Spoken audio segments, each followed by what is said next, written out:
Hello everybody, it's your favorite ski mask wearing idiot. Happy New Year! I'm currently recording this on the first day of 2024, so I hope you guys had a great New Year's Eve, and I hope that, 2024 is fine for all of you. But we're not here to talk about the new year, you're here to hear me yap about this thing, the Dart Zone Pro MK 1.2. I got this as a Christmas gift from my mom, which I'm extremely grateful for, by the way. And currently, this is the first and only high-powered Springer that I have in my collection right now. So I'm fairly conflicted with this blaster. This isn't going to be a whole comprehensive review on the MK 1.2. This is just going to be more so an initial thoughts, because I've only had this thing for a week, and if I want to do a review on it, I want it to be a very in-depth review with quite a bit of testing. With that out of the way, I'm just gonna yap about this thing. So right off the bat, before I even got my hands on the 1.2, I heard very conflicting things about this blaster. I believe the 1.2 was revealed at the Dart Zone Pro tournament of 2020? Was it 2020? It was either 2020 or 2021 when the Dart Zone Pro tournament happened. And this blaster was revealed there, and ever since then, the community has just disowned this thing pretty much. I never hear anybody talk about the 1.2, and I think that's for good reason. This thing jams a lot, and I can attest to this now. And it's not like the jams where you just open it up and you clear it and it's fine. It's the type of jam that completely ruins your dart. I've had several darts just straight up bend in half because it jammed in the blaster, and I had to use the quick release thing to open it up, stick my finger in there, and unjam it. The jamming problem with the 1.2 is the biggest problem that people have with this thing, but it's been around for such a long time that people have found ways around the problem, and the mod that pretty much fixes all the jams altogether is super easy. You don't even have to open up the blaster. When you get your 1.2, you'll see that there's a screw in that little slot in the blaster. You take your screwdriver, unscrew that, pull apart the release pin, break open the blaster, and then just take out the guide rod. This part also comes out of the blaster when you open it up and take it out. I think the problem was that the guide rod was pushing way too hard on the darts when it was trying to put them in the chamber. So it just ended up crushing and bending the darts as it tried going into the breech. But with the guide rod out, I've had very minimal jams with the 1.2, at least not as much as I did beforehand. I've had like 2 jams with the 1.2 since I made that modification, but that was like 2 darts out of like 5 15-round magazines, so and it was also worth considering that the darts were like hella worn out when I put them in, so that could have also been a contributing factor to why it jammed. That's pretty much the biggest problem with the 1.2 that I've completely alleviated now. So this thing must be perfect now, right? No.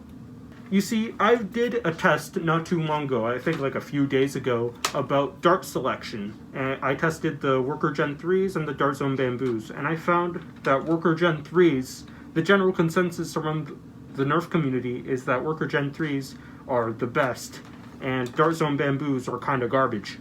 But during that testing, I found out of the 1.2, Worker Gen 3s were hella inconsistent. And the blaster works better with Dart Zone Bamboos, which is a problem for me, at least, because I have a bunch of Worker Gen 3s, a very limited supply of Dart Zone Bamboos, and if I want to get more Dart Zone Bamboos, they're like $30 for 200 of them, which is way too much. Shout out to Midnight, by the way. He left a comment on that video of me testing the darts, essentially explaining maybe the reason why Dart Zone Bamboos performed better than Worker Gen 3s. It's also worth considering during the testing of these darts that it's cold. It's cold outside right now, and I know that temperature somehow changes high performance springers like this. So maybe that's another thing. It was also like kind of windy outside when I did that test. So maybe over the summer I'll test these out again out of the 1.2 and see if the results are any different. Another problem I've run into with my 1.2 is the prime. Initially, when I got the blaster, the prime was really smooth. Like, it was buttery smooth. It was really good. But now,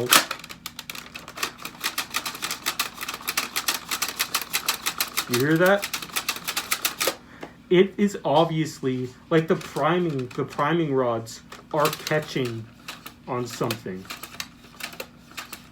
And it's really weird, and it feels really gross.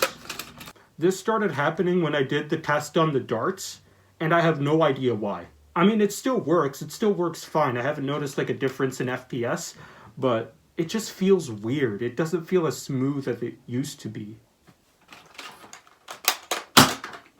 But those are pretty much all the problems that I have with the 1.2 right now. I have like minor gripes with this thing, like how if you fold the stock, sometimes when you go to rip it out, it just doesn't come out and you need to like come at it again from a different angle and then rip it out. Also, the safety on this thing, once you push the safety on here, you can't pull the trigger. And once you hit the safety on the other side, you can. But like, I really wish the safety was more easily manipulatable. Is that a word? Manipulatable? Yeah, fuck it. With your thumb right here. Like, my thumb could barely reach that safety, and I have to like break my grip to hit it. That's just like a minor nitpick that I have.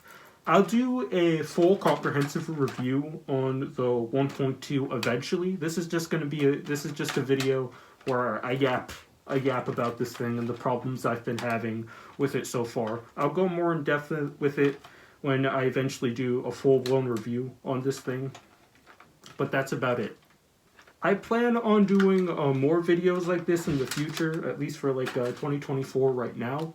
But before I leave you guys, I just want to say thank you for the support recently. I nearly have like 2,000 subscribers now, which is insane, because I remember like four months ago, I was like celebrating hitting 50 subscribers, and now I have 2,000, which is insane. I'm gonna keep on making like the daily reload videos because I have fun with those, especially recently with me really pushing myself in terms of the speed reloads. I'm sure that one of these days I'm gonna make a video and it's just gonna absolutely blow up and it's gonna get like a lot of views, and that would be nice, but I don't think that day is ever gonna happen soon, at the very least. But yeah, that's pretty much it. I hope you guys have a wonderful year this year, and see ya.